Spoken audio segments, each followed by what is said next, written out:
La tombe d'Iru Kaptah est connue sous le nom de tombe des bouchers. Elle appartient à la 5e dynastie, environ 25 siècles avant Jésus-Christ. La tombe d'Iru Kaptah, chef des bouchers du palais royal, fut découverte par l'archéologue égyptien Abdeslam Hussein entre 1940 et 1949. Elle appartient à Iru Kaptah et 9 membres de sa famille. Elle se compose d'une salle rectangulaire comprenant des statues sculptées dans la roche, dont certaines sont inachevées et au-dessus desquelles on peut voir une célèbre scène d'abattage.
La tombe de Nyank Khnum et Khnum Hotep, sa découverte est en 1964.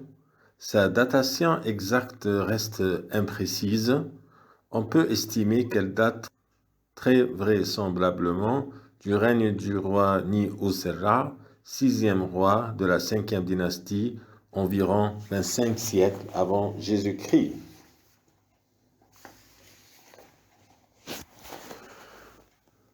La plupart des auteurs pensent qu'ils étaient frères. On a même suggéré qu'il s'agissait de jumeaux. Certains ont spéculé sur une possible relation homosexuelle, c'est peu vraisemblable. Leurs épouses, leurs enfants sont représentés de nombreuses fois dans la tombe. De plus, interdit de l'époque n'aurait sans doute pas permis représentation d'intimité aussi suggestive. On peut ajouter un élément. Partout dans la décoration de la tombe, la première place est donnée à Nyank Khnum, ce qui peut signifier qu'il était le frère aîné. Leurs titres sont nombreux. Superviseur des manicures du palais, prêtre de Ra au temple solaire de Ni-Userra, confident du roi, conseiller privé, celui qui est honoré par le grand Dieu, celui que son Seigneur aime tous les jours.